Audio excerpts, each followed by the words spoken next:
the history of both organizations that I'm going to be talking about. But really, I want to share, I debated on talking about things personally, but I'm like, no, it's not about me. I don't want this to look like it's about me.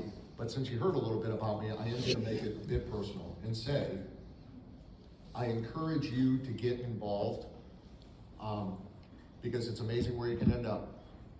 And a dumb guy from Medina County that didn't know anything when he went to school, but really was interested in the outdoors and ecology, it has been so beneficial to be able to work with everybody in this room in my career and also find ways to contribute, because that's what it's about the things you're passionate about. So I will make this statement that it is personal because it's about what we do. It's about what we do in the next 150 years, you know, and it's about what Harvey said and earlier. And so with that, these organizations are key to that. And they have been key to my career, and that's why I value the opportunity to talk about them briefly. And thanks for both organizations allowing me to do this. So, why am I giving this presentation? It's to share information, obviously. That's what presentations do, rumor has it. But really, it's to offer some history and perspective on how we got here and what we do, and explain what these organizations do, briefly. But the benefits, why you should be involved, right? I mean, we're here, so we're involved today, but there's other things you can get involved in and help is needed with boards, with chairs, with positions. So there's two organizations I'm talking about today, OWMA, the Ohio Wildlife Management Association, and the Ohio chapter of the Wildlife Society, OCTWS.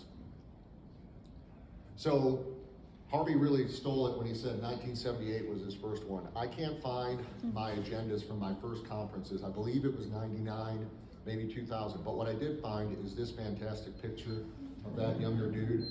But that was when I started with National Wildlife Research Center, and I had finished my master's thesis. And so I had been to the Urban Wildlife Conference in Tucson, I believe in 99, 98. I went up to Buffalo for the Wildlife Society Conference. Totally clueless, right? But I didn't understand really what was going on in Ohio until I worked for the National Wildlife Research Center, because I went to Cleveland State, not a wildlife mecca, right? Great ecology school, conservation, but not a wildlife school. So I've been working with other individuals across the state, USDA, Mississippi State was helping me with some projects with my coyote work.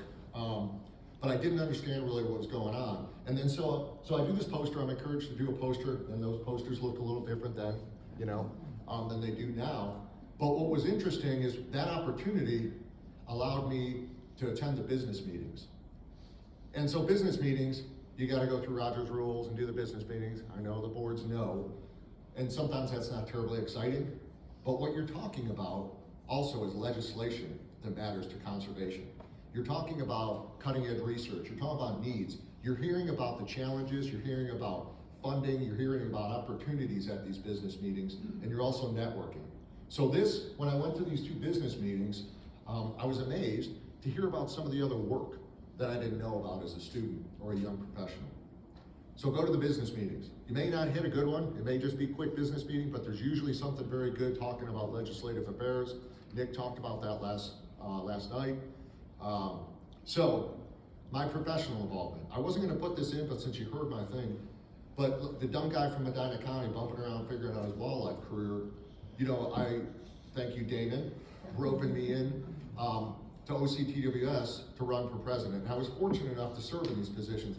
I don't wanna highlight me, that's been done enough today, but what I'm offering is the perspective through these things of why I'm talking about this and why I'm saying it's important. So military deployment made me resign my TWS position. And at that time I said, hey, open-ended, and you reminded me about this, Mike, and me, hey, whenever I'm done with the military, I'll do whatever you need. Well, so it became, you know, secretary, went OWMA, president-elect, and then president. We go through these positions and then started getting involved in other things at national and regional levels with working groups. And it's been very beneficial. Why I tell you this is because through these things, yeah, it's work, it's volunteering, but the opportunities you get to learn, to network are priceless and have set me up for success in my career. But that's where you learn where you can contribute, where guidance are, where jobs are. So I really encourage you to at least think about these things and not just jump right in, even if you don't know what it means. But that's the other part of this presentation today, is when Damon Greer said, hey, why don't you run for this? I was like, okay, sounds good. I'm young, naive, I gotta do something, right? Sure, I'll do it. It's really better to know what you're getting into, and it is good. I don't wanna scare anybody away. But that's what I wanna do, is take a few minutes to just talk about what these organizations do and why it's beneficial and what it means and what they do for all of us in here with their volunteer contributions. So, Damon, I couldn't find a picture of us when we were dressed up for the conference. It might even be, but I can find a picture of me covered in goose shit when we were capturing geese sometimes. And the board here. But these are great people that are dedicated, as all of us are, trying to contribute and find ways to progress our field forward. So we're talking here right now, the first agency is Ohio Wildlife Management Agency, or Association, because we're here at this conference. So they have a website, you can find information. But let's talk about how did we get here. Let's go back about OWMA and how this conference got here. So according to Alan Lee, the historian, the records are very interesting if you go through them. And I'm not gonna go through them in depth, just some high points, so bear with me for a few minutes. But Fish and Game personnel from the Ohio Division of Wildlife, plus Ohio Wildlife Research Unit and The Ohio State University to discuss forming an organization to promote wildlife conservation and disseminate information concerning this profession. So this is a discussion in 1950 between people. And then May 23rd, 1950, the name Ohio Wildlife Management Association was adopted. The object of this is the quote, the object of the association shall be to foster, promote, and practice wildlife research and management. It's interesting because in that, it is underlined, research and management. Constitution and bylaws were approved, and there were 50 charter members. So that's when the organization, Ohio's first wildlife professional organization, was established. If we jump ahead to 1960, there was discussion about affiliating with this wildlife society, and a motion passed at that time that OWMA would continue as at present, doing what they would do. And then the first OWMA Ohio Wildlife Conference was held over a weekend at the Ohio State Fairgrounds in October of 1960. It's probably hard to see that agenda, and that's okay. But one, it's amazing knowing how hard it is to pull off a one-day conference. They had a banquet, they had awards, they had field trips. I don't know how they did this. It must have been easier for approval and organization, but it was a 2-day conference. Typically they've been one day, and since then I haven't seen anything this extravagant. But you know, edge effects and land management for wildlife was a topic. Fish activities, wildlife conservation and the progress of soil conservation, energy metabolism, and pheasants.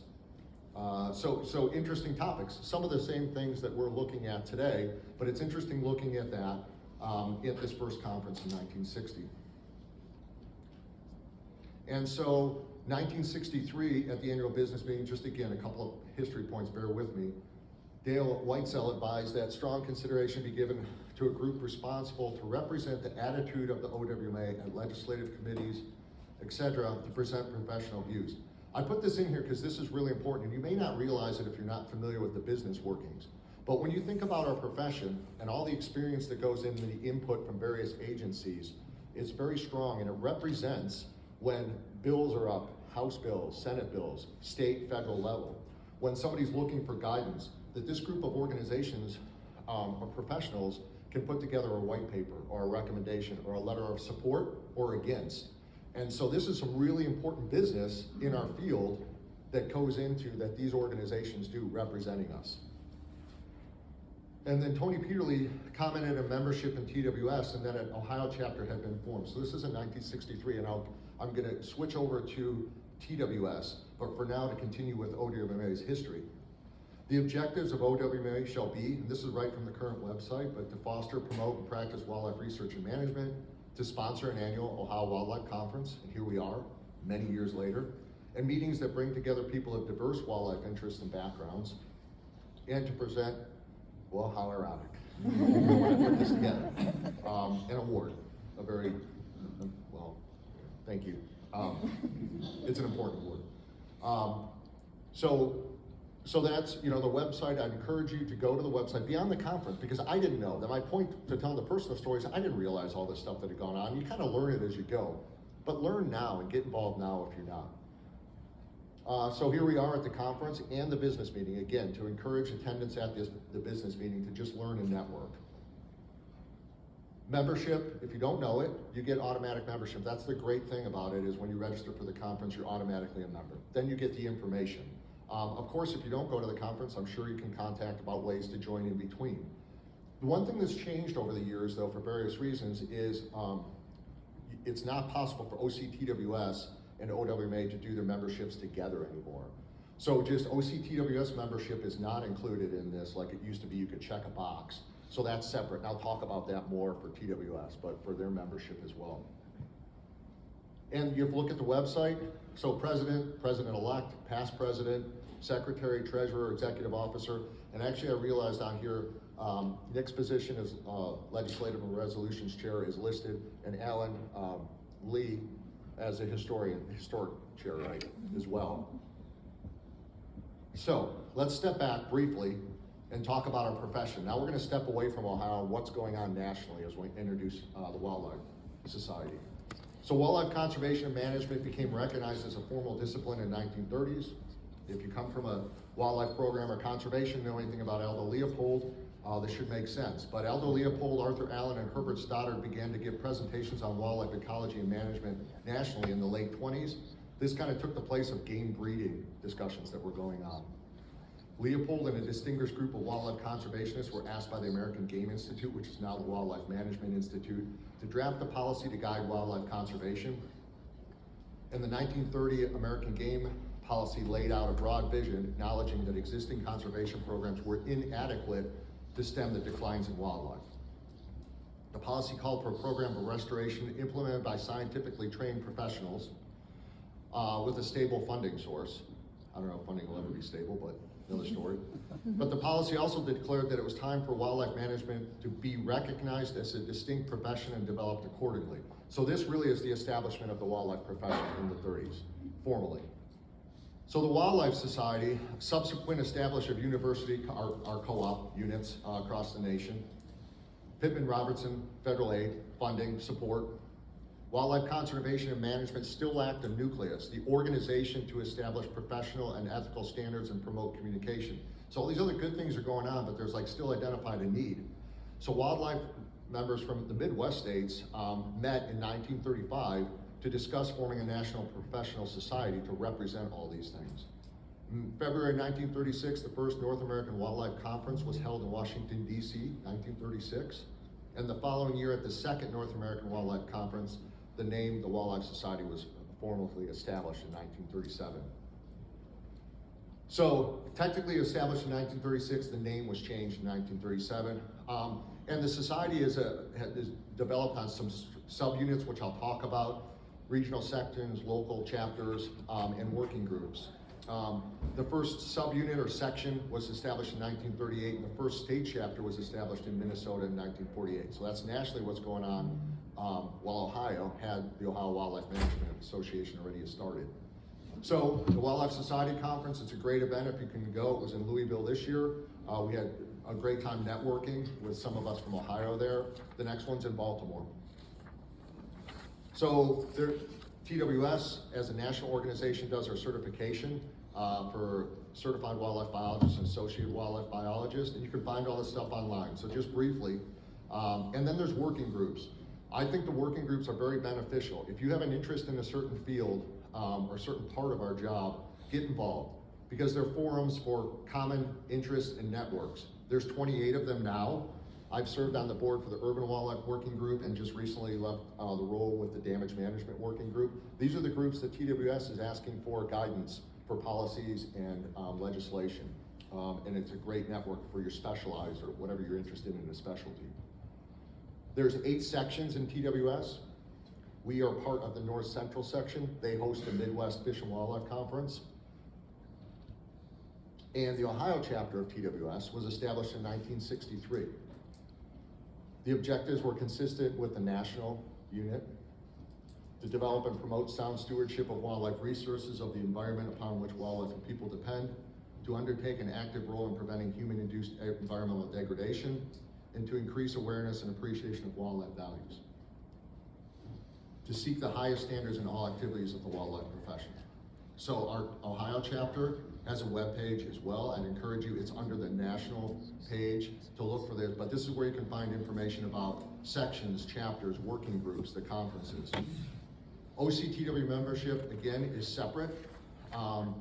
And you can contact OCTWS or go to that webpage about becoming a member, but it's not automatic, and that's a take-home message. I really encourage you to spend the member. You don't have to be no longer do you have to be a member of the parent organization. And you can also, if you find a professional who's a member, get a 6-month trial if you've never been a member. And I still have mine for this year, so if you need it. So, same thing, president, president-elect, past president, secretary, treasurer, but many, many different chair positions, and I know they're trying to fill some now. It was discussed at the business meeting this morning. So if you're interested, talk to them. One of the things that I want to highlight that I think is very important, if you think about a state that wasn't as ahead of the game as Ohio was, right? So nationally there's some stuff going on. But the states, Ohio was ahead of the game with 1950 establishing a wildlife professional organization that predates all of this. If you're in another state and TWS is established and then the state chapter comes along, you gotta do everything. You gotta do the conferences, you gotta do everything. What I think, this is a personal view, but having been president of both organizations, the advantage of having the historic OWA in Ohio is OCTWS can do a conference, but they've worked with OWA who already has a wildlife conference. We're all wildlife professionals. And it's allowed OCTWS to focus on workshops and professional development, which is the certification at the national level with TWS. So I love how we work together on that, but we've got an added benefit in this state that is very different because of the history of the OWA. And I think it's really important to consider. Of course, there can be changes. I'm not being the old guy, but really just consider the history and what has worked as you go forward. And I commend OCTWS because after COVID, it's been a challenge for all groups, but they pulled off 2 workshops last year. They did a prescribed fire workshop and a intro to wildlife rehabilitation workshop. Those happened last year, and I would encourage you, I don't want to give more information, I want you to contact them for more information about upcoming workshops. There are also student chapters. Maybe you're a student who's here. I would encourage you to give reports and updates or ask for help from your parent organizations if you need it. But those are our 3 current student chapters, and I know there's talk of having another. So the takeaway as I wrap up is that I cannot tell you the things I've accomplished by being parts of these organizations.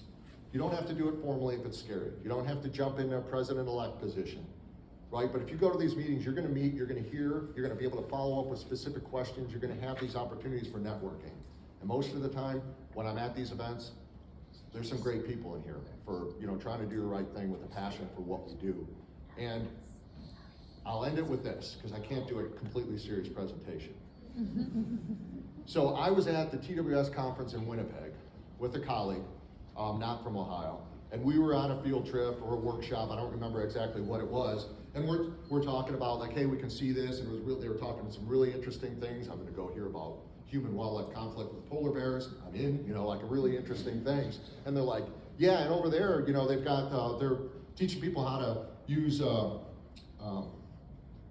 indigenous tribe weapons. You can learn how to throw an atlatl. We looked at each other and we're like, we're in. So I would encourage you to attend because you never know what kind of, whatever motivates you, but I thought that was pretty cool. I was terrible and they beat me at it, but you might get to throw an atlatl if you get involved with these great group of people. So that's my end. If you've got any questions, I would encourage you, you can of course talk to me, but talk to the current boards. And actually, if you don't mind, could I have the OCTWS officer stand up?